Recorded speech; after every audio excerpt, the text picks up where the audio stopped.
apresenta A clarividência do Pica-Pau. Indo em direção ao balcão do apartamento, o homem tropeça, cai e quebra o braço.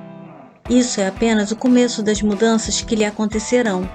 Para entender o presente, é preciso retroceder, porque às vezes olhar para trás se torna um jeito de enxergar o que vem à frente. Parecia que na perspectiva do homem só existiam 3 seres a compor o mundo: ele mesmo, a vizinha e um pica-pau, habitante de alguma árvore ali por perto. Um universo reduzido, nota-se, porém para ele, mais do que suficiente. Se perguntado, chegaria a ponto de admitir que era um lugar povoado até demais, porque os 2 elementos externos, a vizinha e o pica-pau, não faziam outra coisa além de contribuir para tumultuar seu dia a dia. Fosse preciso fornecer um adjetivo para qualificar esses 2 integrantes, provavelmente ele usaria o termo inoportuno para o pica-pau e insuportável para a mulher. Era exagero dele, não apenas ao caracterizar suas vizinhas humana e ave, mas também quanto à quantidade de gente no seu envolto. Havia familiares e conhecidos que podiam ser classificados como amigos. Entretanto, na prática diária, sua vida se reduzia à presença incômoda desses 2 seres, possivelmente porque aquilo que o irritava consumia bastante tempo, de modo que acabava por definir a amplitude do seu mundo. A bem dizer, ele não tinha muito a ostentar. Se tivesse condições, até faria, mas vivia num trapézio orçamentário, se balançando e se sustentando como dava. Dependesse da sua vontade, certamente moraria isolado, numa floresta de concreto, afastado de tudo e de todos. Mas para isso era preciso ter uma situação financeira distinta da sua. Por isso se ajeitava num prédio com vários apartamentos por andar. Portanto, a mulher insuportável estava longe de ser a única vizinha do edifício. Porém, se habituou a enxergar apenas o que o atrapalhava. Portador de uma mentalidade simplista, incapaz de discernir que entre as letras A e Z acomodava-se um alfabeto inteiro, ele ignorava nuances e gradações. Pronto, ponto final. Mais grave até, para que ele valorizasse sua maneira de entender as coisas, necessitava menosprezar as percepções alheias. Para que aquela fosse boa, essa devia ser má. Para que uma fosse acertada, a outra tinha de ser errada. Tudo desprovido de complexidades, sem desordens aparentes. Assim, escorava-se ele, acreditando se proteger dos barrancos escorregadios da vida. Nesse contexto, brotava a existência da mulher, como uma planta indesejada, uma erva daninha a arrebentar com cimento liso que ele fingia que fosse seu interior. Aquela mulher xereta que atraía e alimentava o pica-pau, ser alado com pouso incerto, cuja cabeça batucava horrores. Ah, essa mulher! Sem dúvida, ela o desagradava. Não era só pelo fato de ela colocar comida para o pica-pau, igualmente porque ele causava espécie aquele sorriso nos lábios, aquele ar alternativo, com propensão para aceitar o diferente. Para que rir tanto? Era um tal de bom dia para cá, uma simpatia para lá, cada um no seu quadrado. Misturar e compartilhar é um verdadeiro mimimi civilizatório. Ele evitava olhá-la, chegava mesmo a fechar a cara, torcia o nariz. Ela, nem aí, parecia desatentar, sorria, e o sorriso dela obrigava o homem a sair de sua bolha, a resmungar um não sei o que como resposta, a ser ligeiramente cordato, ou, pelo menos, algo próximo a isso. O homem não parava para digerir e, quem sabe, regurgitar algumas opiniões excedentes. Se parasse, talvez percebesse que tinha a capacidade de múltiplos pensamentos e, portanto, inexistia alegação para se deixar aprisionar entre 2 minguadas possibilidades, o sim e o não. O que ele desconhecia, no entanto, era que, por anos a fio, nutria sua mente com doses diárias do pensar binário, das mídias sociais orientadas por inteligência artificial. A ironia estava no fato de elas, as máquinas, criadas para servir os humanos, acabarem por limitar a forma de pensar das pessoas. Mestres maniqueístas, viciadoras do pensamento, capatazes cruéis dos desprevenidos. Como era este homem, consumidor de informações que se lhe chegavam, sem as questionar nem as averiguar, sem as balancear nem as avaliar, porque tais ações mostravam-se complexas demais, demandavam tempo. Para ele, boas mesmo eram as ideias que cabiam na palma da mão, ou dava na mesma, se fossem do tamanho de um meme de celular. Noções simplificadoras do mundo, depositárias de informações que confirmavam seus gostos pessoais, seu viés ideológico. Opiniões que o deixavam confortável para pegar conceitos e pensamentos que lhe eram desagradáveis e jogá-los num baú imaginário largo e quase sem fundo, etiquetado com um grande rótulo, ruim. De modo que, mesmo de longe, podiam ser identificadas as ideias tidas como opositoras à sua concepção de vida. Assim, habituado aos trilhos da reprodução de juízos divulgados pelos memes, vivia naquela penumbra cerebral, numa profunda miopia existencial. Atinava poucas coisas. Notava, entretanto, aqueles dois seres, a mulher e o pica-pau, bagunçando o seu arredor, trazendo cores, barulhos e diversidade. Quem aguenta? Talvez fosse de propósito, uma implicância do pica-pau. Não se descarta a possibilidade de que existia mesmo algum nível de birra entre os dois. Vai saber, porque ninguém conhece ao certo o que se passa na mente de um pica-pau. A resistência da sua cabeça, isso sim, os cientistas ratificam há anos. Cabeça que aguenta marteladas e tamboriladas do bico, inspiradora de melhoramentos da caixa preta dos aviões e dos capacetes humanos.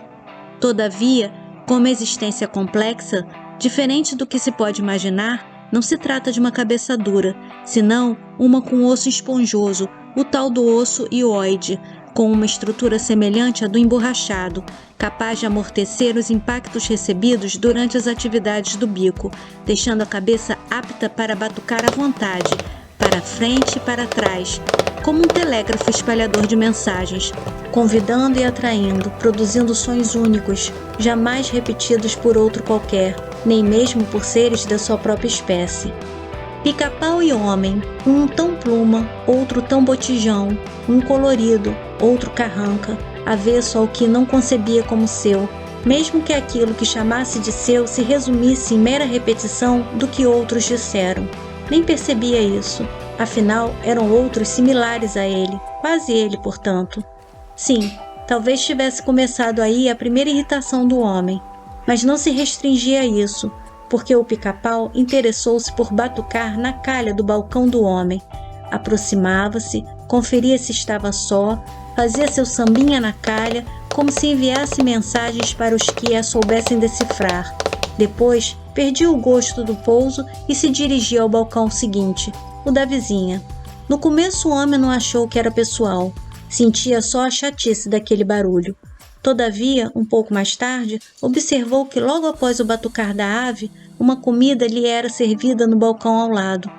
Aí ele não titubeou, das duas uma, ou a vizinha ensinou o pica-pau a me perturbar, ou a ave me importuna para agradar a mulher.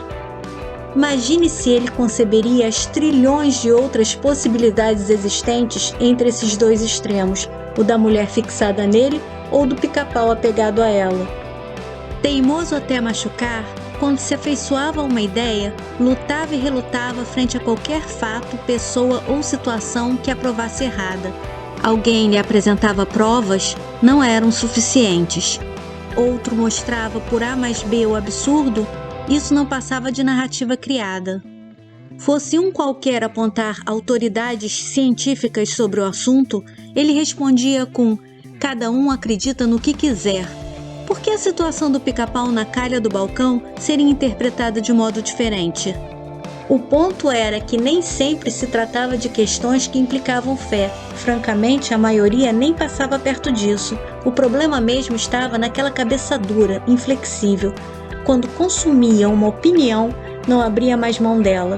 Acariciava a ideia como se fosse ente de estimação, pura reprodução, mas que ele convencionou chamar de sua e pronto. Os incomodados que tivessem suas próprias ideias, sem o importunar. Como se a vida fosse assim e estivéssemos realmente isolados uns dos outros. Ilusão. Como se as noções de um não afetassem os outros, numa miragem de isolamento. Quimera. Esquecia-se ele de que muitos dos seus conceitos e opiniões tinham consequência na vida alheia. Sim, porque vários deles decidiam o coletivo, aquilo que acontecia na sociedade.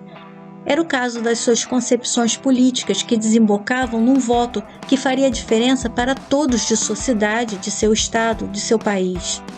Isso ele não percebia, enxergava apenas o inoportuno Pica-Pau com sua vida mansa por causa da vizinha insuportável que colocava alimento no balcão. Ave cuja inclinação tinha um quê de carnavalesco, de polifônico por natureza. Cores combinadas, chamativas, ser barulhento para montar o ninho, para arranjar insetos e larvas em troncos de árvores. Em suma, um animal cheio de samba, cheio de festa. E ele ali, ensimesmado na sua sisudez, na sua rigidez. Aquele Pica-Pau era uma afronta para o homem, um ser alado que, junto das ideias opostas às suas, deveria ser enfiado no baú com rótulo ruim e de lá impedido de sair. Até que um dia acontece o derramar da gota d'água. O Pica-Pau, mais uma vez a tamborilar na calha do seu apartamento, logo ali, na área do balcão. Zanga-se o homem com raiva de fera, que diante da presa só pensa em lhe colocar um fim. Elabora uma maldade para aplicar à ave, mas não tem como colocá-la em prática, pois tropeça numa parte dobrada do tapete da sala. Tropeça, tenta se equilibrar, quase consegue, mas faltando um isso para se manter erguido, balança um pouco e faz um pouso forçado com muita dor, pois um osso duro e inflexível do braço se quebra. Certos sofrimentos possuem a habilidade de fazer enxergar a beleza da presença alheia. Naquele momento, como seu universo se reduz à ave e à mulher, ele experimenta sentimentos complexos, pois ao mesmo tempo se ressente das duas, mas almeja a aparição de pelo menos uma delas, no caso, a presença da humana. Tenta gritar, mas a dor é tanta que imagina que desmaiará se fizer tal esforço. E o Pica-Pau lá, a batucar. Olha a cena. O homem caído no chão com um aspecto miserável. Parece nem aí, pois sem delongas volta a tamborilar. Agora, dentro do balcão do apartamento do homem. Desaforo, melindra-se ele. Ter me feito cair não foi suficiente, agora tripudia na minha cara. Mas é tanta dor que se mantém imóvel. E o Pica-Pau no seu sambinha pessoal, até que o homem escuta um psiu. A ave para. Depois um vem pra cá. O Pica-Pau não se mexe. A seguir houve um tá doido? Aí não. A ave se assusta e vai embora dali. Ele, o homem, atento a tudo. Bem, ou pelo menos prestando atenção quanto a dor lhe permite. De repente, a cabeça da mulher germina no balcão dele. O corpo ela retém na sua área do apartamento, mas a cabeça passeia no território do homem. Aquilo é ultrapassar os limites. Enfurece-se o homem. Mas enquanto rumina um ódio alucinante, experimenta também uma pontada de esperança. E essa combinação de emoções o deixa muito confuso, porque ou aquilo que ela faz é errado e invasivo, ou revela-se a possibilidade de receber socorro e solução para o problema. As duas coisas juntas, pensa ele, não podem ser, só que são.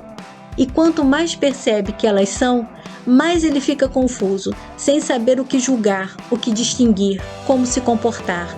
Seu baú imaginário com rótulo ruim, rui em tantos estilhaços quanto são possíveis na diversidade, na complexidade da vida. Aquilo que antes lhe era repugnante alcança novo sentido, o de aguardo, o de solução emergencial. A mulher vê o homem e instintivamente encolhe a cabeça, retornando o corpo inteiro ao seu balcão. Ela deve ter refletido, porque bem devagar volta a injetar a cabeça no balcão do vizinho, desta vez encarando o interior do apartamento dele. A essa altura, a ave já se encontra longe, num tronco qualquer de árvore. A cena seguinte, o zelador abre a porta do apartamento com a chave mestra e, passado um tempo, chega a ambulância para levá-lo ao pronto-socorro. Durante esse tempo, a mente do homem se transforma numa montanha russa. Pensamentos que acendem, juízos que afundam, opiniões sacudidas e certezas bagunçadas como um estômago embrulhado de tanto sobe e desce. Quando a porta do apartamento se abre, a mulher não ousa transpassar seus limites. Fica na beira, no espaço comunitário do corredor, observando como fez do balcão durante todo o tempo esperado, depois de ter chamado o zelador e os paramédicos, até o socorro chegar. No momento que a maca carregando o homem passa por ela, eles trocam olhares. Peripécia na vida do homem? De longe, ouve-se o batucar do pica-pau.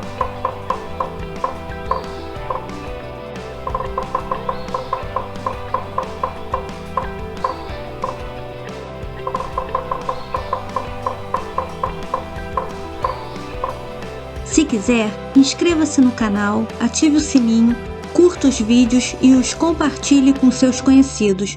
Só assim o canal consegue crescer organicamente e atingir mais pessoas. Nós agradecemos seu apoio. Até outro conto.